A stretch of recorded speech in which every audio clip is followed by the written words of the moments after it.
সপ্তম শ্রেণী 84 পৃষ্ঠার গণিত। সেখানে একটি ছক দেওয়া আছে, বলেছে অনুপাতের নাম, সম্পর্ক, উদাহরণ। প্রথমে আছে সরলানুপাত কাকে বলে। কোন অনুপাতে দুটি রাশি থাকলে তাকে সরলানুপাত বলে। আর এখানে আমরা দেখব দুটি রাশি থাকবে।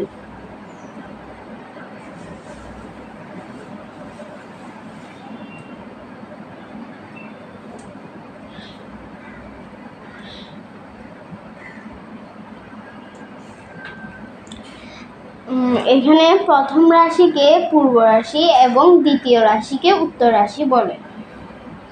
যেমন এখানে 3 পূর্ব রাশি, 5 উত্তর রাশি।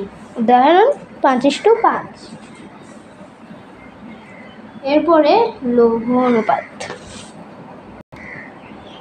লঘু অনুপাত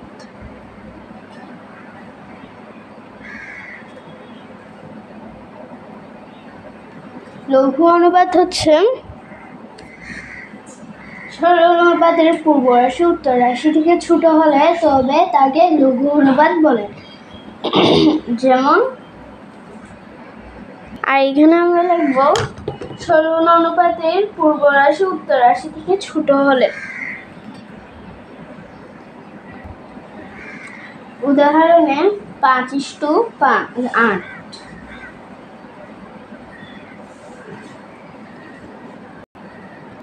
তৃতীয় নম্বরে আছে গুরু। কোন সরলানুপাতের পূর্ব রাশি উত্তর রাশি থেকে বড় হলে তাকে গুরু অনুপাত বলে।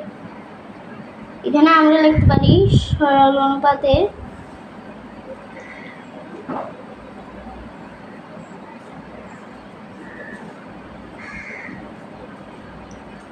সরলানুপাতের পূর্ব রাশি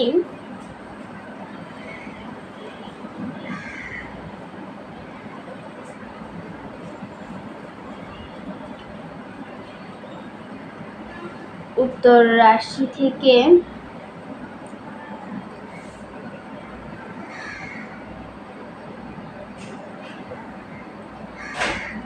বড় হলে।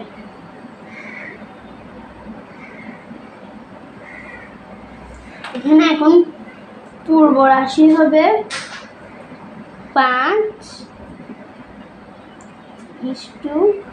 উত্তর রাশি হবে 3। গুরুর মধ্যে পূর্ব রাশি বড় হবে এবং উত্তর রাশি ছোট হবে। লঘুর মধ্যে পূর্ব রাশি ছোট হবে, উত্তর রাশি বড় হবে। এরপরে আছে একক অনুপাত। যে সরল অনুপাতের পূর্ব রাশি ও উত্তর রাশি সমান সে অনুপাতকে একক অনুপাত বলে।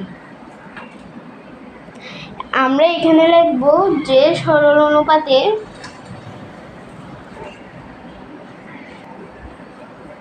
পূর্ব রাশি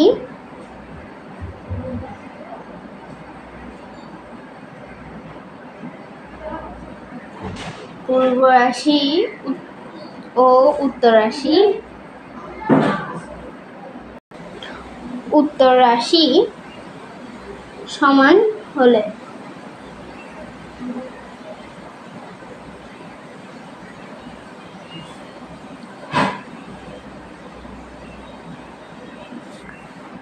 উদাহরণের মধ্যে যেমন 15:15।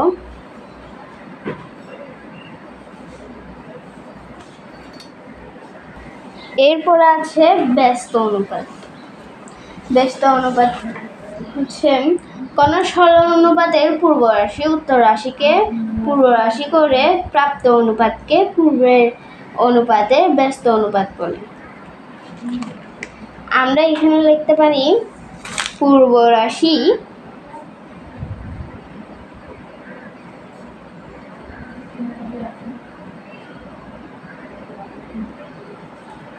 পূর্ব রাশি উত্তর রাশিকে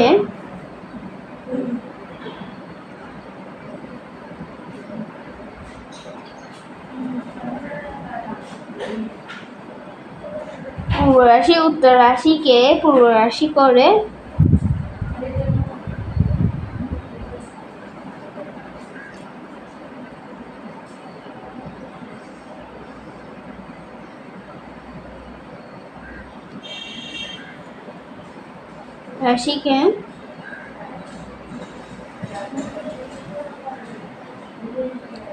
রাশি করে হবে পূর্ব রাশি করে প্রাপ্ত অনুপাত হলে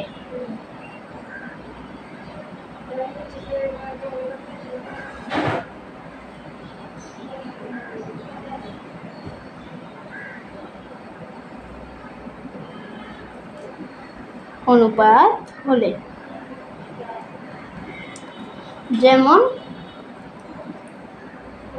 13:5 এটাকে আমরা ব্যস্ত অনুপাত করলে এর বিপরীত হবে 5:13।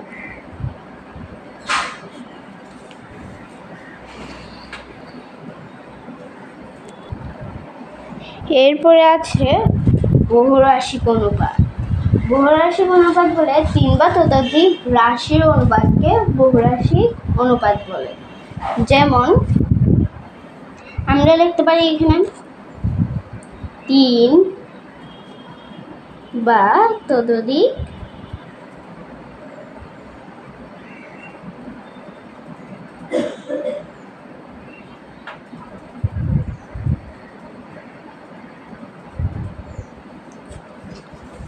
রাশি হলে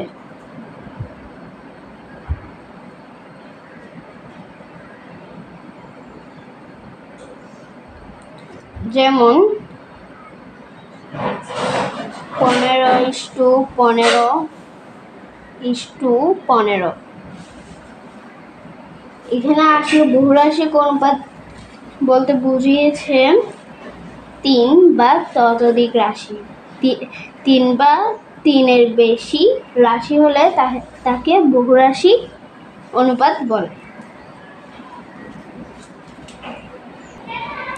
এরপরে আছে ধারাবাহিক অনুপাত।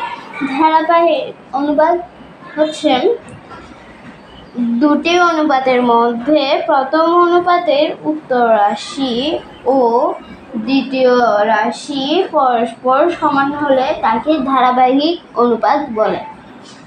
আমরা এখানে লিখতে পারি দুটি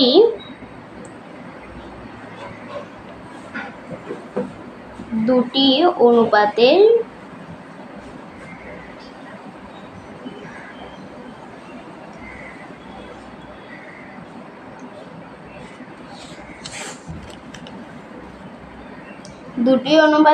মধ্যে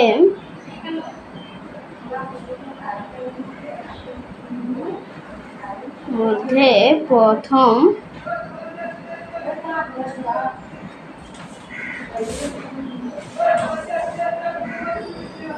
অনুপাতের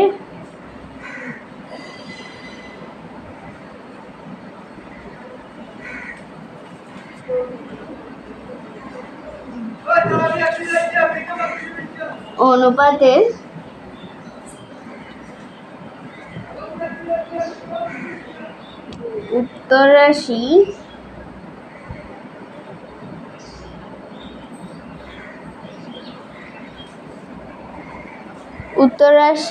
ও দ্বিতীয় রাশির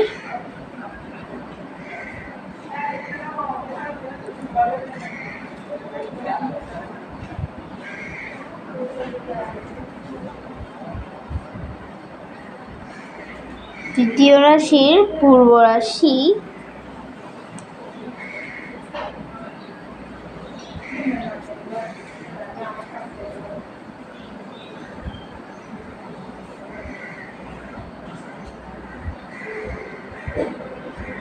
পরস্পর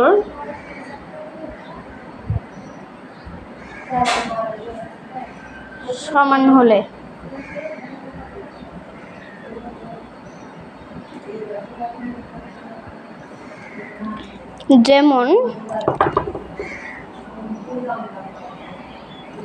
যেমন আমরা দিতে পারি 1:2, 2:3।